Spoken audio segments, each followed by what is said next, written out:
This is your master teacher Surabhi Gupta from Vedantu and मेरी कक्षा में आपका स्वागत है। Welcome to today's VIP session on the chapter gender, religion and caste. ना इस चैप्टर का फुल चैप्टर एक्सप्लेनेशन हम ऑलरेडी इस चैनल पे कर चुके हैं। अगर आपने नहीं देखा तो उसका लिंक मैं डिस्क्रिप्शन बॉक्स में डाल चुकी हूँ। Please make sure that you watch that video. बहुत ही मस्त तरीके से मैंने समझाया है कि कैसे पॉलिटिक्स से जेंडर, कास्ट और रिलीजन तीनों ही डायमेंशंस जुड़े हुए हैं। क्या ये अच्छी चीज है या बुरी चीज है। नाउ सिविक्स में क्या होता है कि हम चैप्टर तो पढ़ लेते हैं लेकिन हमें समझ नहीं आता कि क्वेश्चन कैसे आता है और उन क्वेश्चन का आंसर कैसे करना है। Hopefully by the end of this session आपको समझ आ जाए कि what are the most repeated questions that come from this chapter और इस चैप्टर के क्वेश्चंस आपको करने कैसे हैं।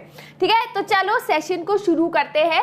जो भी हम एमसीक्यूज करेंगे उसके आंसर्स आपको मुझे अभी चैट बॉक्स में देने। ठीक है, लेट अस बिगिन। अगर इस हफ्ते का स्केड्यूल देखें तो आज you can see gender, caste and religion हम लोग कर चुके हैं ट्यूसडे को। आज हम लोग थर्सडे को जो है वीआईपी सीरीज कर रहे हैं। फिर हम लोग एसएसटी सिलेबस और एग्जाम पैटर्न भी एक बार इसका भी चर्चा करेंगे। Then we are gonna do 10 most important questions from making of the global world. क्यों? क्योंकि ये बहुत छोटा पार्ट बोर्ड एग्जामिनेशन में आ रहा है, तो उस छोटे पार्ट से जो भी क्वेश्चंस बन सकते हैं हम वो कर लेंगे। अगर आपने वो क्वेश्चंस कर लिया आपका चैप्टर खत्म।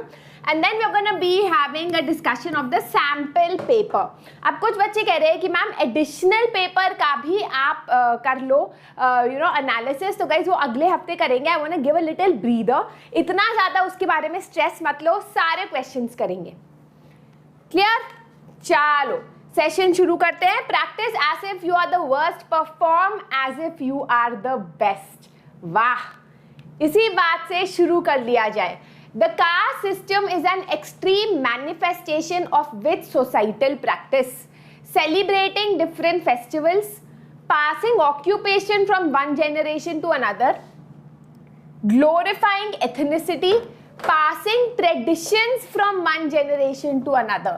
तो कास्ट सिस्टम किस चीज का एक एक्सट्रीम मैनिफेस्टेशन है? तो यहाँ है passing traditions from one generation to another. Caste system is that, like आप ट्रेडिशन पास कर रहे हो बट ये इतना एक्सट्रीम फॉर्म में ट्रेडिशन पास कर रहे हो that it is leading to the caste system. Passing occupations from one generation to other I feel is a better right answer. क्योंकि कास्ट सिस्टम में आप जैसे बोलते हो ना कि एक पर्टिकुलर कास्ट ब्राह्मण्स है तो आपको एक ही काम करने को मिलेगा, शूद्रास है तो वही काम करने को मिलेगा। I think B is a better answer. Please let me know in the chat box आपको क्या लगता है। I feel like B should have been the answer for this question. बता दो यार। यहाँ पर कंटेंट टीम ने डी लिखा है पर मुझे बी लग रहा है। चलो, what are the feminist movement? What were their demands? तो feminist movements वो movements है that demand equality between men and women in jobs, personal life, family, and etc. So you can talk about कि they demanded the right to vote, political rights, equality, political representation in legislature, in state, legislative bodies, national legislative bodies. वो demand करते हैं equal pay for both men and women. They demand inheritance rights as the same as men, right? ये सब वो demand करते हैं। Mention the problem of casteism in Indian politics. So casteism in Indian politics मतलब cast in politics. दो है, बच्चे confuse होते हैं पॉलिटिक्स इन कास्ट या कास्ट इन पॉलिटिक्स। थोड़ा सा डिफरेंस क्लियर रखना। कास्ट इन पॉलिटिक्स मतलब जब पॉलिटिक्स होता है तो उसमें कास्ट को कैसे यूज किया जाता है। तो पॉलिटिकल पार्टीज क्या करते हैं कि जिस कॉन्स्टिट्यूएंसी में इलेक्शन लड़ रहे होते हैं उस कॉन्स्टिट्यूएंसी का कास्ट कॉम्पोजिशन निकलवा देते हैं और उसके हिसाब से कैंडिडेट्स खड़े करते हैं। कभी कभी वो कास्ट सेंटिमेंट्स पे खेल के भी वोट मांगते हैं, है ना, कि भाई हम इस कास्ट, तुम इस कास्ट को, इस कास्ट का प्रगति तभी होगा जब तुम हमें वोट करोगे, उसको वोट कर दिया तो दूसरे कास्ट की प्रगति होगी और तुम्हारा जो है बिल्कुल ही बुरा हाल हो जाएगा। तो कास्ट सेंसिबिलिटीज पे भी वोट किया जाता है, राइट। दे कीप कैंडिडेट्स वो उसके चुनते हैं। जब गवर्नमेंट फॉर्म हो जाती है तब भी जो अलग अलग कास्ट का रिप्रेजेंटेशन है that is ensured in the government, right. Political parties appeal to caste sentiments. Universal adult franchise और one vote one person one vote one value की वजह से अब पिछड़े हुए कास्ट को पता चल गया कि हमारी वैल्यू है, और उनके वोट जीतने के लिए पॉलिटिकल पार्टीज जो है काफी कास्ट के बेसिस पे लोगों को मोबिलाइज करती है, लोगों को एकत्रित करती है अपने पीछे. Clear? Gender division is not based on biology but on social expectation and stereotype. Support the statement. Gender division is not based on biology, but so समाज की expectation और stereotype के basis पे gender expectation होता है. For example, जो औरत है, she is expected to do all the household chores, taking care of the elderly, child care वगैरह, while men are the ones who are expected to go out of the house and do paid work. मतलब उनको पे किया जाता है. घर पे जो है खाना चाहे औरत बनाए, बाहर अगर पैसे मिल रहे हैं उसी काम के लिए तो वो आदमी को दिया जाता है. Women are expected to be caring and do care based work, जैसे नर्स बन गए, है ना, डोमेस्टिक चोर्स कर लिए. But men are supposed to be more aggressive and do work such as being an engineer या फिर a surgeon, है ना, that is more technical in nature. Women को political representation भी काफी ज्यादा कम दी गई है हमारे देश में, right? Women constitute half the population, but their representation in the legislature is very less. उसके अलावा women do go out of the house to do work. For example, rural areas में औरतें बाहर जाती है firewood खरीदने के लिए, चूल्हे के लिए, पानी कलेक्ट करने के लिए. Urban areas में भी घर के बाहर औरत जरूर जाती है काम करने के लिए, but she is still expected to come home and do the housework. It is not that men cannot do this work. ऐसा कोई rocket science नहीं है, but men think that it is the women's duty to do this work. Right? चलो, could you think of some reasons why women's representation is low in India? तो यहाँ पर आपको दिख रहा है कि women का representation काफी low है इंडिया में. The reason for that could be many. India में patriarchy for actually world over, but आप लिख सकते हो कि इंडिया में we have a patriarchal society, मतलब पितृसत्ता society, है ना, where there is a domination of men over women. यहाँ पर लड़कियों को पढ़ाया नहीं जाता. They are not educated, they are not politically motivated, they do not get the support to enter political life. Politics is considered to be a man's domain, कि आदमियों का काम है ना, औरत घुस जाएगी तो कैसे करेगी, right? Do you think America and Europe have achieved satisfactory level of women's representation? तो अमेरिका और यूरोप का तो ऑलमोस्ट 29-30% है, विच इज नॉट सेटिस्फैक्ट्री, क्योंकि पॉपुलेशन औरतों का एटलीस्ट 50% है, तो उतना तो होना चाहिए ना. Women's literacy is very low, politically not motivated. Society thinks that politics is not the profession of women. Political parties are also not giving tickets to candidates, women candidates. ये अच्छा है कि political parties जो है अभी सिर्फ 7%, अभी शायद 14% हुआ था, उतना ही candidates, women candidates को टिकट देती है. उन्हें पता है कि औरतों को कोई वोट नहीं देगा, राइट? चलो, India is a secular state. जल्दी से इसका आंसर मुझे बताओ, फिर मैं आगे बताऊंगी. India is a secular state. Constitution gives freedom to everyone to profess, propagate and practice any religion without prejudice और डिस्क्रिमिनेशन. पहला स्टेटमेंट ट्रू है, दूसरा स्टेटमेंट भी ट्रू है. क्या पर दोनों में रिलेशनशिप है? हाँ, आप कह सकते हो कि इंडिया एक सेक्युलर स्टेट इसीलिए है क्योंकि हमारे देश में आपके पास फ्रीडम है to practice and profess and propagate, मतलब फैलाने का अपने रिलीजन को आपके पास हक है. So option A is the answer. चलो, now those were the easy questions. अब हम मीडियम लेवल पे आते हैं. I hope you guys are ready. हाँ गाइज, याद रखना, क्वेश्चंस नहीं लगाओगे तो एसएसटी को अच्छी तरीके से नहीं कर पाओगे, तभी आपके मार्क्स कट होंगे. Mention any 3 forms in which communalism is expressed in politics. जल्दी से बता दो. इन एवरीडे, जब हम लोग किसी भी कास्ट को किसी प्रेजुडिस से करते हैं, कोई प्रैक्टिस से एसोसिएट करते हैं, जैसा बोलते हैं कि ये पर्टिकुलर रिलीजन में सब नॉन वेजिटेरियंस है, या 10 बार पूजा करते हैं, या टेररिस्ट है ना, तो वो एवरीडे में आप कम्युनलिज्म की भावना लाते हो when you are attaching a religion to a particular stereotype या वे ऑफ थिंकिंग. दूसरा है, कुछ बच्चे चैट बॉक्स में आई एम श्योर ये बोल रहे होंगे, कम्युनलिज्म. कि the worst form of communal politics is seen through communalism. अगर रायट्स हो गए, रिलीजियस रायट्स हो गए, जैसे इंडिया पाकिस्तान का पार्टीशन हुआ था, या श्रीलंका में सिन्हालीज और तमिल्स के बीच में हुआ, और बुद्धिस्ट और बुद्धिस्ट से सिन्हालीज, राइट, बाकी रिलीजन और बुद्धिस्ट के बीच में हुआ, that is a form of communalism, the worst form of communalism. तीसरा कैसे दिखता है? कम्युनलिज्म तब पॉलिटिक्स में दिखता है जब जो पॉलिटिकल लीडर्स होते हैं वो जो है वोट्स मोबिलाइज करते हैं by playing on religious beliefs. जब वो रिलीजियस सिंबल्स यूज करते हैं, रिलीजियस बिलीव्स यूज करते हैं, रिलीजन के बेसिस पे लोगों को मोबिलाइज करते हैं, that is when you see communalism expressed in politics. Describe the solution provided by the constitution framers of India to meet this challenge. क्या है, क्या सोल्यूशन है इसका? हाँ, द कॉन्स्टिट्यूशन मेकर्स बेवकूफ नहीं थे, उनको पता था ये प्रॉब्लम है हमारे देश में, इसीलिए उन्होंने इंडिया को अ सेक्युलर नेशन डिक्लेयर किया। They declared India as a secular nation where all religions will be equally treated. As a country, we will not have an official religion. We will not interfere with any religion. आपको कैसे follow करना है, बिंदी लगाना है, बुर्का लगाना है, जो करना है करो, लेकिन it also has a policy of intervention if any religion goes against the constitution. अगर आपका religion में कुछ ऐसा हो रहा है जो constitution के against जा रहा है, for example untouchability was going against the right to equality, तो हमारी सरकार ने इंटरफियर किया रिलीजन में एक लॉ बनाने के लिए, है ना। तो ये कॉन्स्टिट्यूशन मेकर्स ने दिया। द एवरीडे बिलीफ रिलीजियस, जो आपका होता है कि आपको प्रेजुडिस होता है,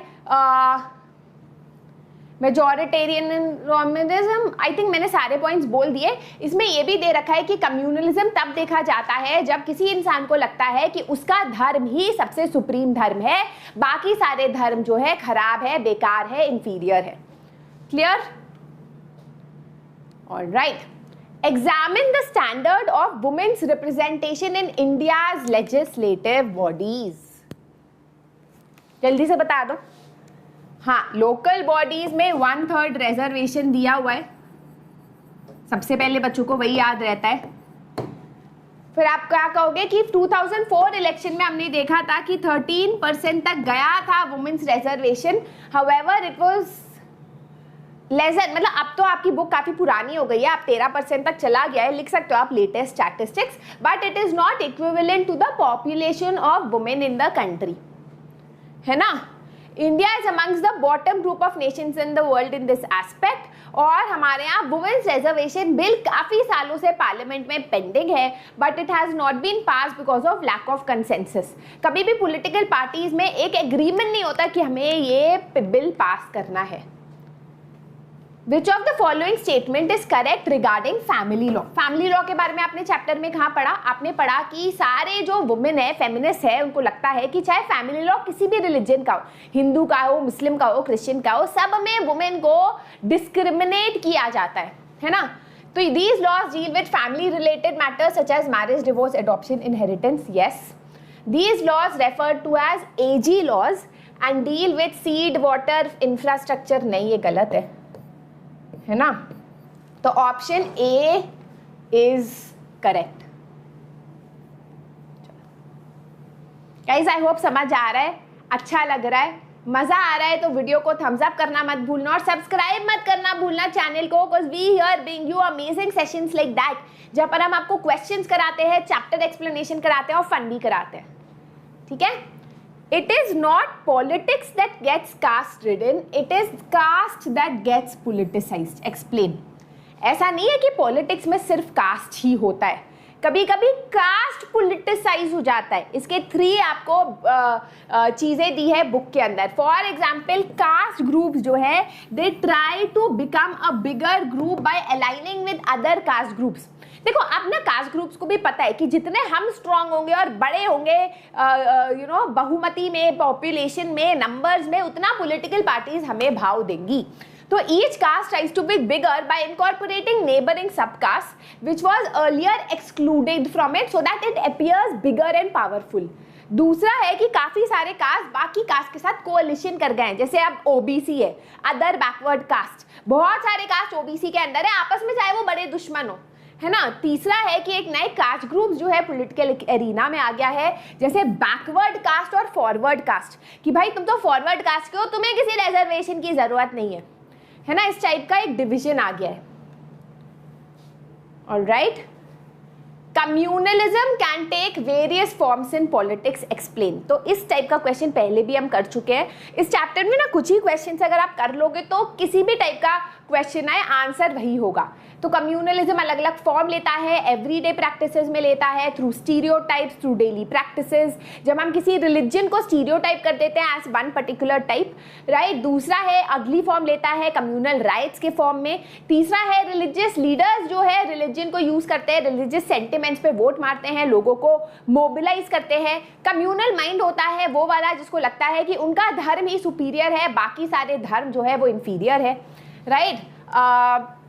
क्वेस्ट फॉर पॉलिटिकल डोमिनेंस होता है, जो पॉलिटिकल माइनॉरिटी होती है उनको अगर कम्युनलिज्म की भावना उनमें आ जाती है तो उनको लगने लगता है कि हमारा एक अलग स्टेट हो, जैसे तमिल एलम डिमांड करने लगे थे तमिल्स, राइट। चलो, under the caste system work is divided among people on the basis of their caste. Is this a true statement और a false statement? It is a true statement. काफी yellow हो रही हूँ आज में, पता नहीं क्या हुआ है। Members of the same caste are suppose to form different communities. Members of the same caste, नहीं ये तो फॉल्स है। Members of the same caste क्यों वो अलग अलग कम्युनिटीज फॉर्म करेंगे? So A is true but R is false, ठीक है। चलो अब हम लोग थर्ड लेवल ऑफ क्वेश्चंस पे आ गए हैं, that is the difficult level. Camera, come on man, focus. Women face discrimination and disadvantage in India in many ways. True? हाँ true, है ना। India is a patriarchal society, true। क्या ये इसका reason है? हाँ, ये तो बहुत ही आसान था, राइट। हमारे यहाँ डिस्क्रिमिनेशन होता है औरतों के खिलाफ क्योंकि इंडिया एक पेट्रियार्कल सोसाइटी है। How are religious differences expressed in politics? एक सेकेंड,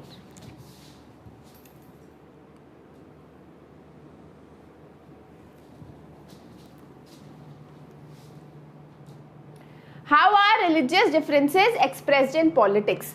तो गाइज यहाँ पर सबसे पहले आप गांधी के व्यू बताओगे। आप बताओगे कि गांधी जी के हिसाब से रिलीजन और पॉलिटिक्स को कभी सेपरेट नहीं किया जा सकता और करना भी नहीं चाहिए, क्योंकि रिलीजन के एक जो एथिक्स है वो पॉलिटिक्स को गाइड कर सकते हैं। जो रिलीजन की अच्छी चीजें हैं जैसे संस्कारी होना, सही बोलना, सच और सत्य और नॉन वायलेंट के पाथ पे चलना, that should be the guiding values of politics. Human rights view ये है, मतलब ह्यूमन राइट्स एक्टिविस्ट ये मानते हैं कि जब भी कम्युनल वायलेंस होता है किसी भी देश में तो मृत्यु जो है दोनों तरफ होती है, माइनॉरिटी मेजॉरिटी रिलीजन, बट ज्यादातर जो विक्टिम्स होते हैं वल्नरेबल टू कम्युनल वायलेंस होते हैं वो होते हैं माइनॉरिटी रिलीजियस ग्रुप के।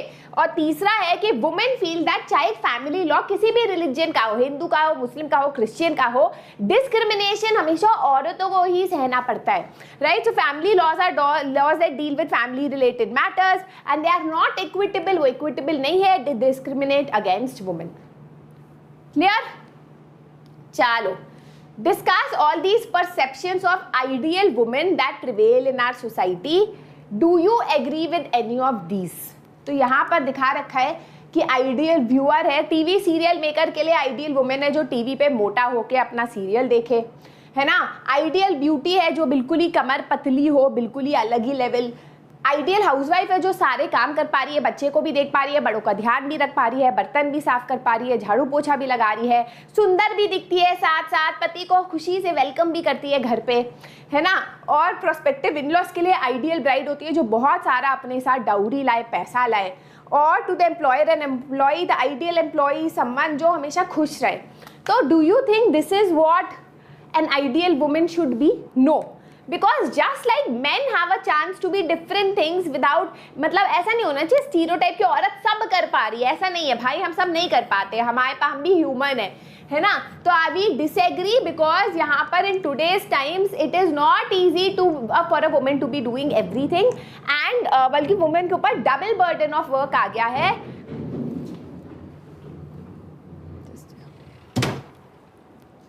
Right, They should be given equal rights and opportunities and live a life of good health and happiness. Secularism is not an ideology of some political party or person, but it is one of the foundations of our country. Now guys, ऐसा question है और आपको question समझ ही ना है तो आपको क्या करना है, आपको सबसे पहले लिखना है कि सेक्युलरिज्म समझ आ गया, फाउंडेशन ऑफ आवर कंट्री भी समझ आ गया.